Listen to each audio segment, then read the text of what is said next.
Welcome back. This is review session 6. We are starting, again, if you're following along in your textbook, on page 782. And we're going to start by reviewing filtration, and specifically filtration pressure.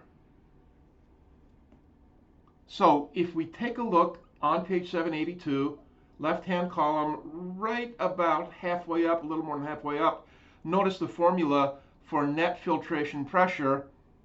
And then if you have your lecture outline in front of you, notice this same formula appears in that outline.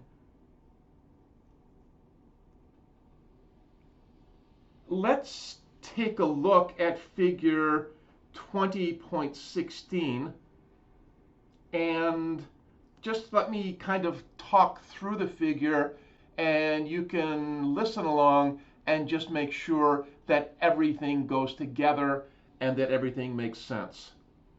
So figure 20.16, upper left-hand corner, notice we have the view showing an entire glomerulus inside of a capsule, and then nothing is labeled here, but take a minute just to review.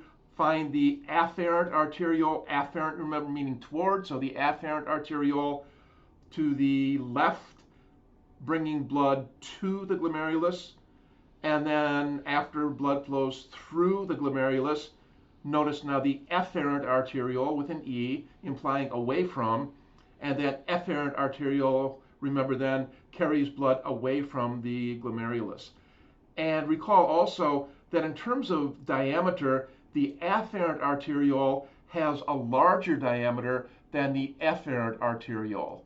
And this means that blood can enter through the afferent arteriole more quickly than it can leave through the efferent arteriole. And as a result, blood builds up within the glomerulus. And it's this buildup of blood in the glomerulus that then causes some of the blood plasma to be forced by hydrostatic pressure, by blood pressure, out of the glomerulus and into the surrounding capsule. And recall also then that when the blood plasma has made this journey, when it's been filtered and when it's now located inside of the capsule, instead of calling it plasma, we simply call it glomerular filtrate, or quite often simply filtrate.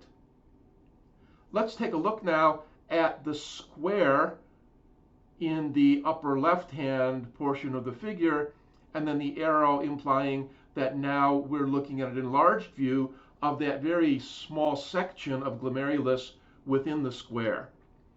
Take a minute and just recall that in this diagram, blood flow is shown by arrows, direction of blood flow is shown by arrows, and so upper left-hand part of this enlarged portion of the diagram of the figure, we have blood flow coming into the glomerulus or into this section of the glomerulus, and then the blood flows on through this small section, and then blood flow continues on in the upper right-hand part of the diagram. And while blood is flowing through the glomerulus or any small section of the glomerulus, recall that 3 different things happen, each of these affecting filtration pressure. And let's go ahead and look at these then. The first one in the figure, find this one labeled glomerular hydrostatic pressure. Remember, this is just referring to blood pressure within the glomerulus. And of course, the more blood we have in the glomerulus, the more pressure, the more quickly filtrate is forming. But notice in any case that blood pressure is going to be forcing at least some plasma out of the glomerulus. So that first arrow off to the left. Recall then, as blood continues through this section of glomerulus, we are retaining within the glomerulus large proteins. They're simply too big, remember, to fit through the fenestrae, to fit through those openings in the wall of the glomerulus, in the wall of the capillary. And again then, as you follow blood flow along from left to right, recall that because we're now retaining more and more and more protein molecules. This is making the blood hypertonic to the fluid in the surrounding area, the fluid in the capsule. And recall then that this means that if the blood in the blood vessel in the glomerulus is hypertonic, in comparison, the blood in the surrounding capsule, the fluid rather in the surrounding capsule is hypotonic. And remember, the flow of liquid then is always going to be from hypotonic to hypertonic. And so here we have osmosis pulling, drawing some of that fluid back into the glomerulus. This is, again, the second of those three large arrows.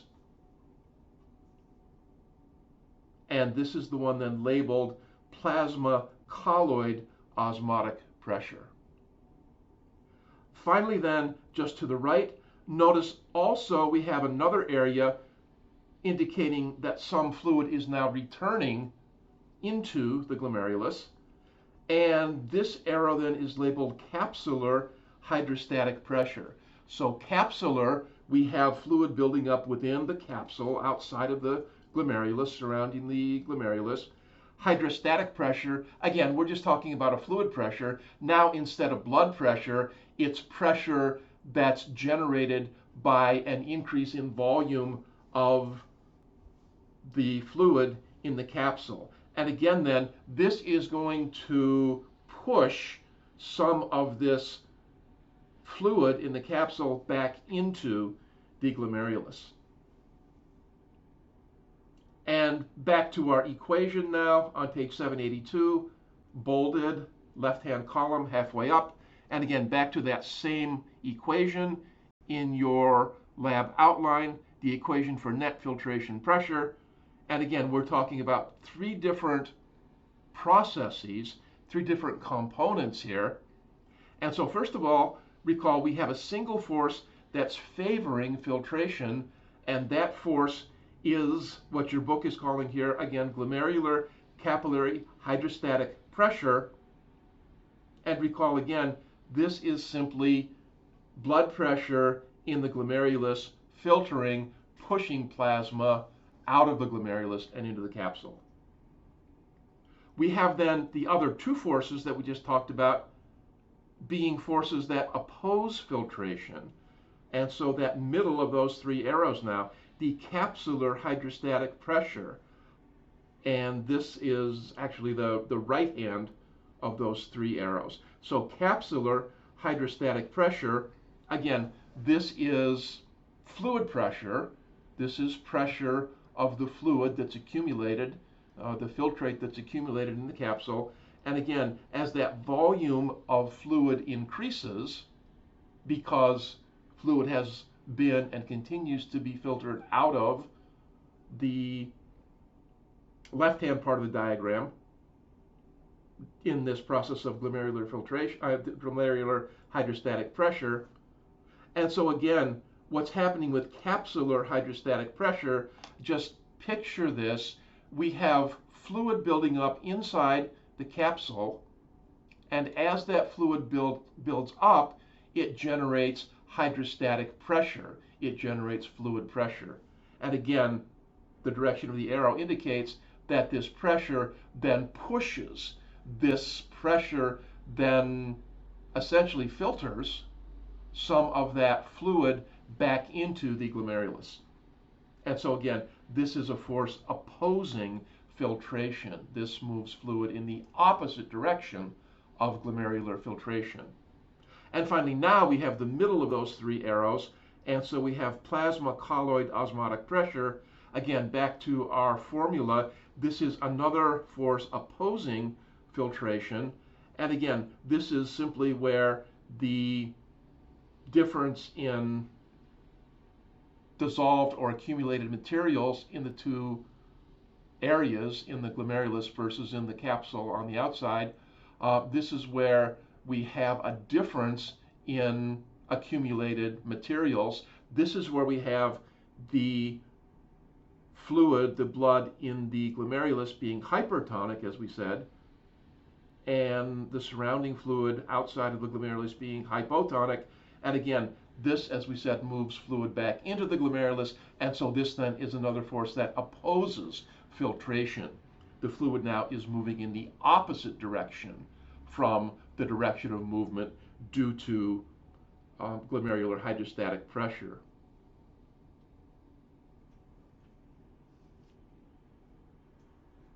Somewhere in our lecture, and it may have been here, but in any case, let me just point it out here. If we go now to figure 2017, so lower right-hand figure, page 782, recall what we're looking at here is over a 24-hour period.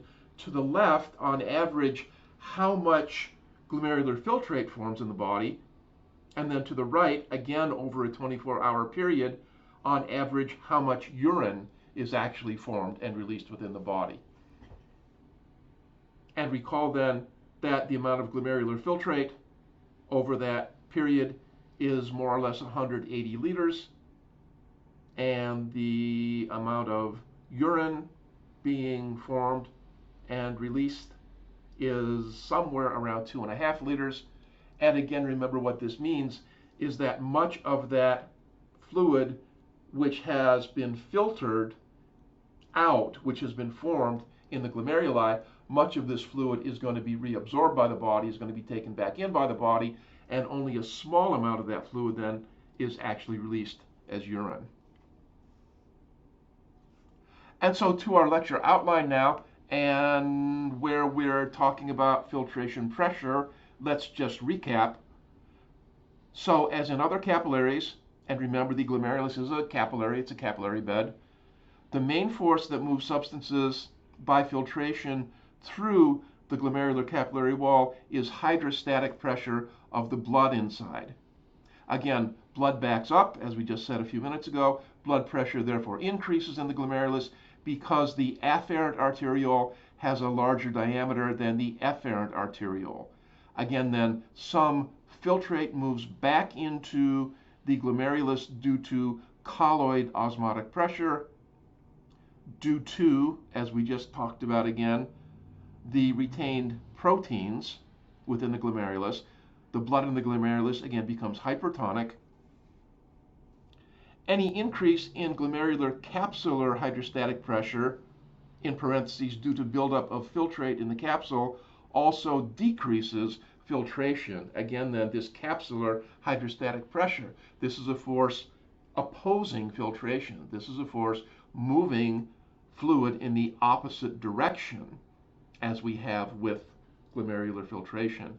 And we said, for example, if we have a kidney stone in a ureter and that kidney stone is then blocking the flow of urine, the urine may back up all the way to the top of the ureter, and the urine may then enter the glomerular capsule and fill or partially fill the capsule.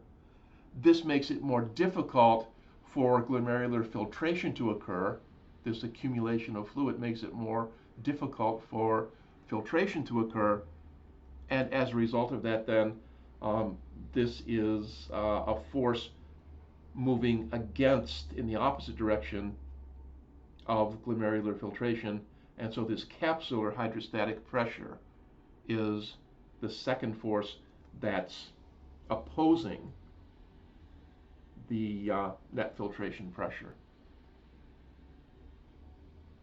And finally, net filtration pressure, we talked about a specific example, and back to our figure, we said that there's always going to be some small amount of net filtration pressure, and I directed you to the numbers down below just as an example. So we'll stop here.